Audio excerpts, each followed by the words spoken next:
قربانی کی اہمیت کا اندازہ یہاں سے ہوتا ہے کہ رسول گرامی اسلام فرماتے ہیں کہ اگر آپ کے پاس قربانی کرنے کے لیے مال موجود نہ ہو تو آپ قرض لے کر بھی قربانی کر سکتے ہیں۔ قربانی کے جانور میں جو شرائط بیان ہوئی ہیں وہ شرائط ان کے لیے ہیں جو منا میں قربان کرنے کے لیے لے کر جاتے ہیں، حج کے جو حجاج قربان کرتے ہیں۔ لیکن جو حاجی نہیں ہیں، جو مکے سے باہر ہیں، وہ لوگ اگر قربانی کرنا چاہیں تو جانور میں وہ ساری شرائط کا ہونا ضروری نہیں ہے۔ مثلا کان کٹا ہوا ہو، سینگ ٹوٹا ہوا ہو، پاؤں ٹوٹا ہوا ہو، ایسے جانور کی بھی قربانی ہو سکتی ہے۔ علامہ اقبال رحمت اللہ علیہ اسی حوالے سے کہتے ہیں کہ غریب و سادہ و رنگی ہے داستان حرم، نہایت اس کے حسین ابتدا ہے اسماعیل۔ بسم اللہ الرحمن الرحیم۔ السلام علیکم ورحمۃ اللہ وبرکاتہ۔ سیاچن ٹائم کے پروگرام راہ ہدایت کے ساتھ آج آپ کی خدمت میں سجاد اطہر حاضر خدمت ہے۔ آج کے اس پروگرام میں ہم عید الاضحیٰ کی مبارکبادی پیش کریں گے آپ کی خدمت میں، اور اس عید کی اہمیت، فضیلت، قربانی کی اہمیت کے حوالے سے اور آج کے دن کے اعمال کے حوالے سے، قربانی کے مسائل کے حوالے سے کچھ گفتگو لے کر آئے ہیں۔ قال یا بنی انی ارا فی المنام ان اذبحک، میرے بیٹے میں نے خواب میں دیکھا ہے کہ میں آپ کو ذبح کر رہا ہوں۔ یقیناً آیت اور اس کا ترجمہ سننے کے بعد آپ کے بدن میں کوئی کیفیت، آپ کی بدن پر کوئی کیفیت طاری ہو گئی ہوگی۔ یہ حضرت ابراہیم علیہ السلام کا جملہ ہے جو قرآن مجید میں ہے، اپنے بیٹے جناب اسماعیل سے مخاطب ہو کر فرماتے ہیں۔ سورہ صافات میں ایک خاص داستان ہے، اس کو پڑھنے کے بعد انسان کو توحید پر یقین حاصل ہو جاتا ہے، وحدانیت پروردگار پر، انبیاء کی حقانیت پر یقین حاصل ہوتا ہے۔ وہ یہ ہے کہ ابراہیم بارگاہ الہی میں دعا کرتے ہیں، پروردگارہ مجھے صالح وارثین عطا فرما، صالح اولاد عطا فرما۔ پروردگار کی طرف سے بشارت دی جاتی ہے، میں آپ کو ایک حلیم فرزند عطا کروں گا۔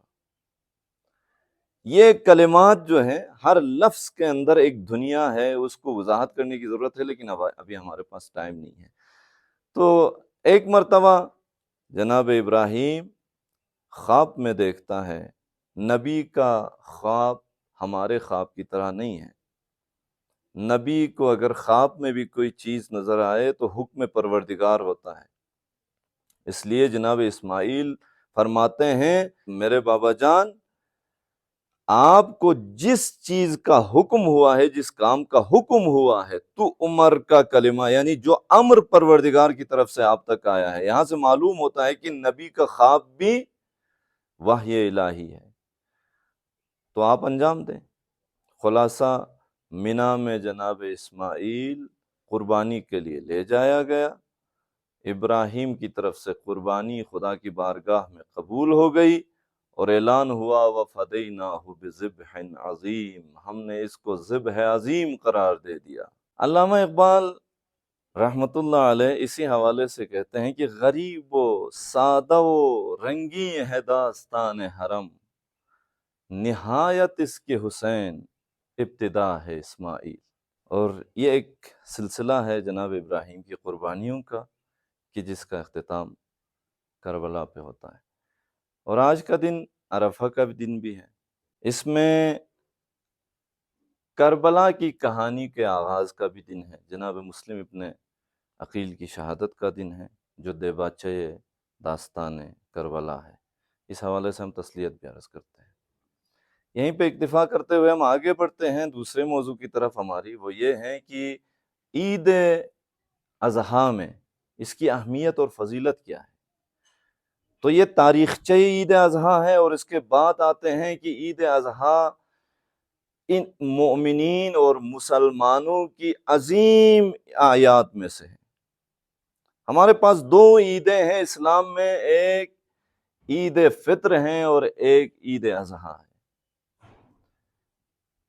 اس دن میں لوگوں کے گناہوں کی مغفرت ہوتی ہے، پروردگار کی طرف سے عنایتیں اور برکتیں روئے زمین پر نازل ہوتی ہیں۔ بہت ساری احادیث اس دن کی فضیلت کے حوالے سے ہیں، لیکن اس دن میں بہت سارے اعمال ہیں۔ آج کی رات بھر جاگتے ہوئے خدا کی بارگاہ میں دعا کرنا مستحب ہے۔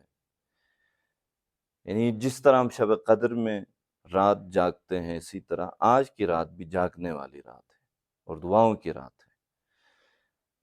غسل کرنا آج کی رات میں اور اس کے بعد دعاؤں میں مشغول رہنا، اور کل کے دن میں بھی نماز عید میں شریک ہونا، غسل کرنا صبح ٹائم پر عید کی نماز سے پہلے مستحب ہیں، زیارت امام حسین مستحب ہیں، دعائے ندبہ پڑھنا مستحب ہیں، اور بارگاہ الہی میں تکبیریں پڑھنا، یہ ساری چیزیں ہیں۔ لیکن ان میں اہم ترین ایک موضوع ہے، وہ قربانی ہے۔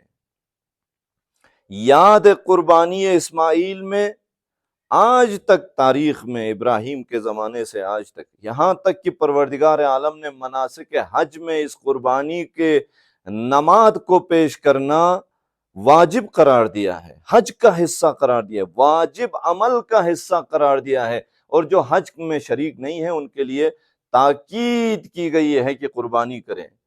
اور قربانی میں بھی اس بات پر تاکید ہے کہ آپ اگر قرض اپنے پاس نہیں ہے تو قرض کر کے بھی قربانی لے لیں اور قربانی کریں، اس قربانی کا قرض خدا خود ادا کرے گا۔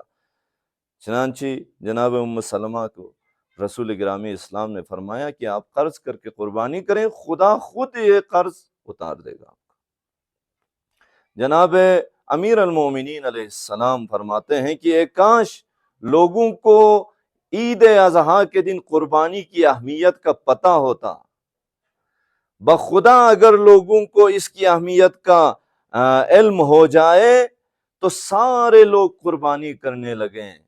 میں خلاصے کے طور پر، امام فرماتے ہیں میں خلاصے کے طور پر بیان کر رہا ہوں، قربانی کا پہلا قطرہ جب خون کا گرتا ہے جانور کی قربانی کا، تو اسی وقت اس قربانی کرنے والے کو پروردگار معاف فرماتے ہیں، دنیا آخرت دونوں میں معاف فرماتے ہیں، اس کے اب تک کی ساری گناہوں کی مغفرت ہو جاتی ہے۔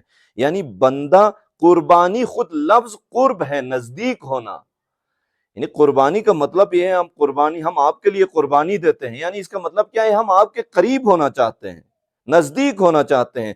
قربانی راہ الہی میں یعنی خدا کے نزدیک ہونے کا نام ہے۔ اب اس قربانی کے کچھ شرائط ہیں، کچھ مستحبات ہیں، ان کی طرف توجہ کرنا بھی بہتر ہے، اور نہ کرے تو بھی کوئی حرج نہیں ہے۔ مثال کے طور پر قربانی کا جانور وہ بیمار جانور نہ ہو، یہ واجب قربانی کے لیے بالکل یہ جانور قبول نہیں ہے۔ مثلا کان کٹا ہوا ہو، سینگ ٹوٹا ہوا ہو، پاؤں ٹوٹا ہوا ہو، مثلا کسی جانور کا، یا ایک آنکھ سے جانور جو ہے وہ دیکھ نہیں سکتا ہو، تو ایسے جانور جو ہیں، یا کمزور جو لاغر جانور ہوتے ہیں، تو یہ چیزیں قبول نہیں ہیں۔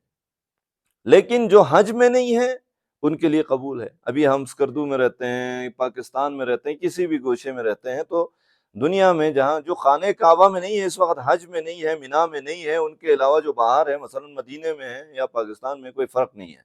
دنیا میں جہاں کہیں بھی ہو، قربانی آپ کو جو میسر ہو وہی قربانی کریں۔ مثلا اگر آپ کے پاس ایک لاغر جانور، ایک موٹا جانور ہے، چاق و چوبند جانور ہے، تو وہ چاق جانور اس کو قربان کریں، اللہ کی راہ میں اس چیز کو قربان کریں، پیش کریں جو آپ کو محبوب ہو، جو آپ کو پسند ہو۔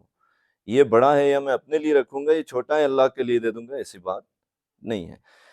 اور اگر کان کٹا ہوا ہو، سینگ ٹوٹا ہوا ہو، تو بھی کوئی مسئلہ نہیں ہے، چونکہ ہم جو قربانی کرتے ہیں وہ مستحب ہے، اور اس میں جو ہمیں میسر ہو قربان کر دینا چاہیے۔ یہاں تک کہ مجتہدین فرماتے ہیں کہ اگر آپ کے لیے حیوان میسر نہ ہو، آپ کے پاس جو پیسے ہیں، جو عام ایک حیوان کے پیسے ہیں، اس میں اگر آپ کو جانور میسر نہ آئے تو آپ اسی پیسے کو بھی 3 حصوں میں تقسیم کر کے، جس طرح جانور کا گوشت تقسیم کیا جاتا ہے، اسی طرح آپ اس پیسے کو تقسیم کر سکتے ہیں۔ تو یہاں تک قربانی کی اہمیت بیان ہو گئی ہے۔ یہیں پہ اکتفا کرتے ہیں، ہماری دعا ہے پروردگارہ ہمیں اس عید کو بہترین عید کے طور پر منانے کی توفیق عطا فرما۔ پروردگارہ ہمیں مسلمانوں کو اس عید میں متحد ہونے کی توفیق عطا فرما، وحدانیت، توحید پروردگار، رسالت رسول گرامی اسلام پر متحد ہو کر ایک دوسرے کے دست و بازو بننے کی، ایک دوسرے کے دکھ درد میں شریک ہونے کی توفیق عطا فرما۔ ہماری دعا ہے کہ فلسطین کے مسلمانوں کو بہت جلد سکون و آرامش عطا فرما، مملکت خداداد پاکستان کی صلاحیتوں میں اور اس کی عزت میں اضافہ فرما، اور تمام پاکستانیوں کو اس عید کی مبارکبادی پیش کرتے ہوئے آپ سب کی سلامتی کی دعاؤں کے ساتھ یہیں اجازت چاہتے ہیں۔ اللہ حافظ۔